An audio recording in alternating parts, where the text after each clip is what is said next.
Hello दोस्तों, computer gigs में आपका स्वागत है। इस वीडियो सीरीज में हम डिस्कशन कर रहे हैं कंप्यूटर प्रोग्रामिंग पर।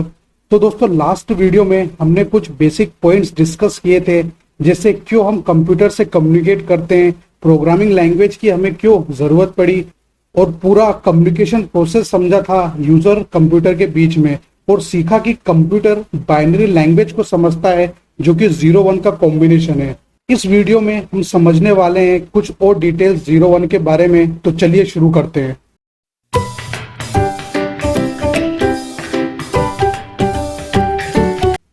यहाँ मैंने अपनी वेबसाइट computergeeks.co.in ओपन करके रखी है। या मेन्यू पे हम क्लिक करते हैं ऑल कोर्सेज पर, देन कंप्यूटर प्रोग्रामिंग पे, फिर हम क्लिक करते हैं सेकंड आर्टिकल पर।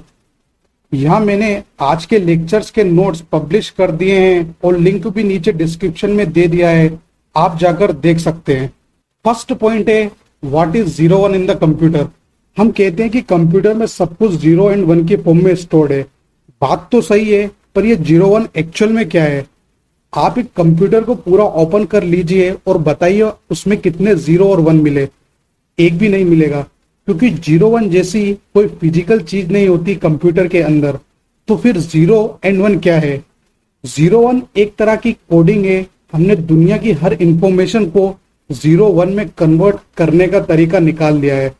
फिर वो चाहे सॉन्ग हो, वीडियो हो, टेक्स्ट हो, फोटोग्राफ हो, किसी भी तरह की इंफॉर्मेशन को हम 0-1 में कन्वर्ट कर लेते हैं। उसका कोई ना कोई तरीका हमारे पास है।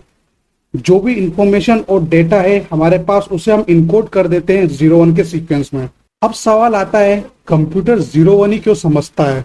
क्या आपने कभी सोचा है कि कंप्यूटर ह्यूमन लैंग्वेजेस को डायरेक्टली क्यों नहीं समझता, क्यों 0-1 को ही समझता है और कोई नंबर नहीं समझता।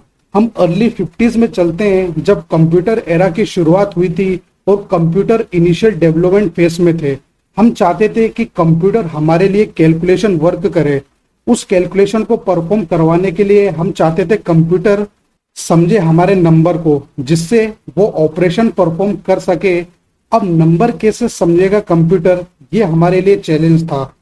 हमें पता है कि कंप्यूटर एक इलेक्ट्रॉनिक्स डिवाइस है और इलेक्ट्रॉनिक डिवाइसेस इलेक्ट्रॉनिक सिग्नल्स को ही समझते हैं, मतलब जो भी ट्रांजिशन है उन्हें वोल्टेजेस में। जो हमारा प्रोसेसर है सीपीयू, उसमें मिलियंस ऑफ टाइनी कंपोनेंट्स होते हैं जिसे ट्रांजिस्टर कहते हैं। ये ट्रांजिस्टर स्विच की तरह एक्ट करते हैं। लो वोल्टेज पर ट्रांजिस्टर एक्ट करता है ओपन स्विच, और हाई वोल्टेज पर एक्ट करता है ऐसे क्लोज्ड स्विच। अब सवाल आता है कि इन हाई और लो वोल्टेजेस को रिप्रेजेंट कैसे करें। तो इन high and low voltage levels को हम किसी दो नंबर से रिप्रेजेंट कर सकते हैं। कंप्यूटर साइंटिस्ट ने सजेस्ट किया कि 0 को ऐसा लो वोल्टेज और 1 को ऐसा हाई वोल्टेज चूज करें, जो कि एक बेस्ट रिप्रेजेंटेशन होगी इन वोल्टेजेस को रिप्रेजेंट करने के लिए। Modern computer based semiconductor technology पर, जो कि हाई और लो वोल्टेज समझता है, इसीलिए सीपीयू 0-1 को समझता है, जहां 0 लो वोल्टेज को रिप्रेजेंट करता है और 1 हाई वोल्टेज को रिप्रेजेंट करता है। अब समझते हैं 0-1 मेमोरी में किस तरह स्टोर होता है। 0-1 एक तरह की इनकोडिंग है। अलग अलग डिवाइसेस में इन 0-1 को अलग अलग तरीके से रिप्रेजेंट किया जाता है। जैसे हार्ड डिस्क की बात करें तो हार्ड डिस्क में जो भी इंफॉर्मेशन रखी है वो 0-1 में रखी है। एक्चुअल में जो इसमें रीड राइट हेड होता है, ये मैग्नेटिक मटेरियल के अंदर इंफॉर्मेशन स्टोर करता है और नॉर्थ पोल साउथ पोल बनाता जाता है। अगर नॉर्थ पोल नीचे बनता है तो हम उसे 1 बोलते हैं, नॉर्थ पोल ऊपर बनता है तो हम उसे 0 बोल देते हैं। इसका मतलब पूरी मैग्नेटिक मटेरियल में कई सारे प्लेसेस हैं जहां पर इस तरह से नॉर्थ पोल साउथ पोल बनाए जाते हैं। तो पूरी डिस्क में कई सारे 0s एंड 1s स्टोर कर दिए, क्योंकि हम दो स्टेट को मेंटेन कर रहे हैं। एक स्टेट को हम 1 बोल रहे हैं, एक स्टेट को 0। तो हमारे लिए वो 0-1 है, पर इस डिवाइस के अंदर नॉर्थ पोल साउथ पोल की डायरेक्शन है। आप इस हार्ड डिस्क की इमेज में भी देख सकते हैं। ये जो मैकेनिकल आर्म दिख रहा है, ये रीड राइट हेड है, और ये जो सर्कुलर डिस्क है जिसे प्लेटर भी बोलते हैं, इसी में मैग्नेटिक डाटा स्टोर होता है। एक हार्ड डिस्क में मल्टीपल डिस्क एक दूसरे के नीचे होती है, जो कि रोटेट होती रहती है जब भी डेटा को रीड या राइट करना हो।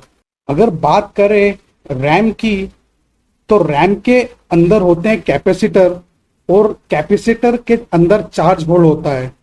तो अगर कैपेसिटर के अंदर चार्ज है तो हम उसे बोलते हैं 1, अगर नहीं है तो 0। तो आप सोच कर देखिए, अगर 1 GB की रैम है तो 1 GB मतलब कितना होता है, 1024 MB, या फिर बोले तो 1024 इंटू 1024 KB, या फिर बोले तो 1024 इंटू 1024 इंटू 1024 बाइट्स, या फिर हम इसमें 8 का भी मल्टीप्लाई कर दे तो आ जाएगा नंबर ऑफ बिट्स। तो इतना बड़ा नंबर, इतने सारे 01 इस रैम में स्टोर हो सकते हैं। एक 0 और 1 को स्टोर करने के लिए हमें चाहिए होगा एक कैपेसिटर। तो आप सोचिए इसमें कितने सारे कैपेसिटर लगे होंगे, हर कैपेसिटर में चार्ज है या नहीं है, तो इसी का मतलब है 1 है या 0 है। अब ये तो तभी मुमकिन है जब उसमें करंट होगा, क्योंकि अगर करंट ही नहीं होगा तो चार्ज कैसे होल्ड करेगा। जबकि हार्ड डिस्क में मैग्नेटिक इंफॉर्मेशन हमेशा के लिए स्टोर हो सकती है, चाहे उसमें करंट हो या ना हो, लेकिन रैम के अंदर डेटा चार्ज के फॉर्म में स्टोर होता है, इसलिए रैम वोलेटाइल मेमोरी होती है। इसी तरह हमारे पास होता है प्रोसेसर। प्रोसेसर के अंदर भी मेमोरी यूनिट होती है, जिसमें होते हैं छोटे छोटे रजिस्टर, जिनमें हम डेटा स्टोर करते हैं, और ये रजिस्टर्स बनते हैं फ्लिप फ्लॉप्स की मदद से। फ्लिप फ्लॉप क्या है? एक फ्लिप फ्लॉप एक बिट को स्टोर करने वाला एक सर्किट है, एक बाइनरी डिजिट को स्टोर करने वाला सर्किट। ऐसे में 16 फ्लिप फ्लॉप को मिलाकर एक डिवाइस बनाते हैं, तो वो कहलाएगा 16 बिट का रजिस्टर। 16 बिट के रजिस्टर में कितने 01 स्टोर हो जाएंगे? 16 01 स्टोर हो जाएंगे, क्योंकि उसके अंदर 16 फ्लिप फ्लॉप है। तो वहां पर भी करंट होगा तो सर्किट में करंट ट्रेवल करेगा।